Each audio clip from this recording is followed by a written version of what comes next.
but I'm pissed off. Who was it that said this damn AI song between Drake and The Weeknd was nice? I need to know names. I don't know if it was, I don't want to get the naming folks and not be right. Yeah, I was so close. I was this close to doing it. But I've seen Ebro comment on it. I can't remember what he said, though. That's what's bothering me. Was he like, yo, this is what they need on her? What's my Ebro voice? I don't know if I can get in the Ebro back. Yo, I don't think I have an Ebro. Her loss, man. If they had this on her loss, that shit would have been hard. That's a decent Ebro. I feel like I could workshop that Ebro. Yeah. But here's the thing about that. There's a lot of Drake-isms and Weeknd-isms on that AI song that what's his guy named Ghostwriter, whatever his name is, produced the song. Mm-hmm. It's a lot of nothing. And it's a lot of people that I think aren't the biggest fans of Drake or biggest fans of Weeknd who are saying, see, so easy. A robot can do it. I knew it. See, it's no soul, no originality. Anybody could do. You can't do that with Brand Nubian. Can't do it with Wu-Tang. So, with that crowd, you're never going to please them. They're going to say whatever about the product. But for somebody who listens to Weeknd, for somebody who listens to Drake, such as us, we're like, all right, there was back in the day outside of Walmart, there used to be like, 50 cent Coca-Cola machine, 50 cent Pepsi machine, 25 cent Sam's Choice machine. Mm-hmm. That would be the latter. That's what the AI track is. It's Mountain Lightning. It's Dr. Perky. It's not the real thing. And the worst part, I feel like a lot of the praise that was online for this song, if you have not heard this song yet, just like A Plus said that there's a producer that was on TikTok. He said, I'm going to put together a record between Drake and The Weeknd. I'm going to make it sound like a Drake and Weeknd record. And I'm going to show you how well things are going between AI and music. And it's been a controversial topic. There's a lot of music faithfuls that just don't like this. And it's going to be a controversial topic. I would say for the next couple of months, it's kind of dormant right now because there's not anything that's like very damaging outside of Drake actually looking at the Ice Spice one and said, all right, y'all got one more of these before I start banning the hammer. And honestly, Drake, I don't blame you. I would not want to hear myself over Munch either. So I completely understand.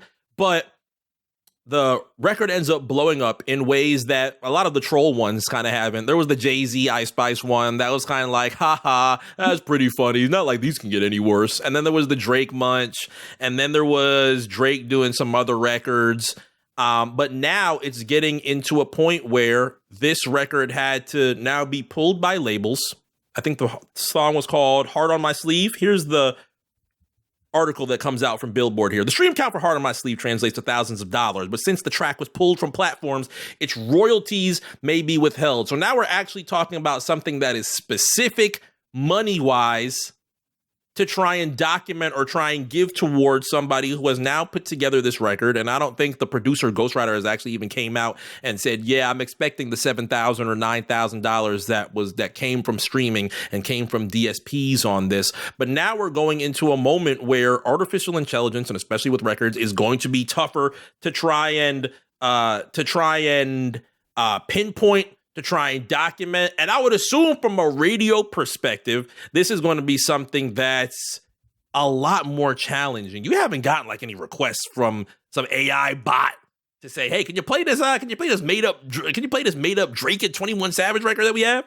Nah, but I've been getting tweets for years from made up bots asking me to play Nicki Minaj records. So, shout to the Barbs. But nah, not for an AI song yet. No, we haven't reached that point yet. And I hope we don't, because by the way, Ghostwriter, that shit was trash, fam. I know there's people that saying it was cool. Shit's trash, all right? That's what I don't get. It be the people that say, yo, her loss is pretty ass. But then when they hear this Heart on My Sleeve, it's like, yeah, man, this is what should have really been on the record. And it's a base level, 4 a.m, groggy, tired Drake, and probably a bass first 5 minutes in the studio version of The Weeknd over a beat that he had Drake say, Metro on the beat, so you know that it's like something just so standard. And where people are like, woohoo, fire. And I'm just like, why did I waste time with this? But now I'm glad that I kind of did, because this is going to be something that's going to be even worse for the next couple of months. It just sounds like a hater's idea of Drake. Like, yeah, let me just input these lyrics. He's always talking about fucking 21. Let me put that in there. He's always talking about fucking slat. Let me make sure that's in there too. It's like, yo, this is just wrote from a hater's perspective, man. Clearly. Billboard said those streams are worth real money too, and since streaming royalties are distributed on a pro rata basis, meaning an overall revenue pool is divided based on the total popularity of tracks, the royalties earned by Heart on My Sleeve is revenue that is then not going to other artists. Aside from the rights issues at play, that money underlines one of rights holders' key concerns around AI-generated music, that it threatens to take money away from them.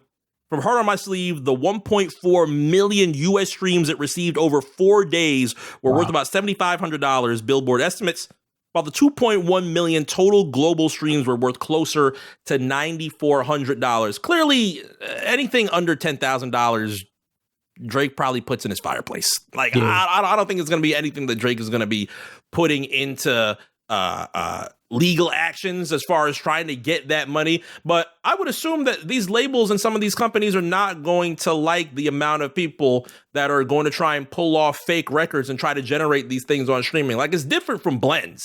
And even if blends had a little bit of a negative, not necessarily a negative connotation, but it was kind of enjoyed tongue-in-cheek from the blends that we had heard in the early 2000s, like 50 and Biggie and people using Pac records and any of those other posthumous albums from Pac and everything that we've heard, the Biggie duets, like those obviously get a tongue-in-cheek reaction, but it's completely different, I would say, than us having the direct ability to use an artist's voice and put together whatever the fuck we want and try and profit from it, monetize it.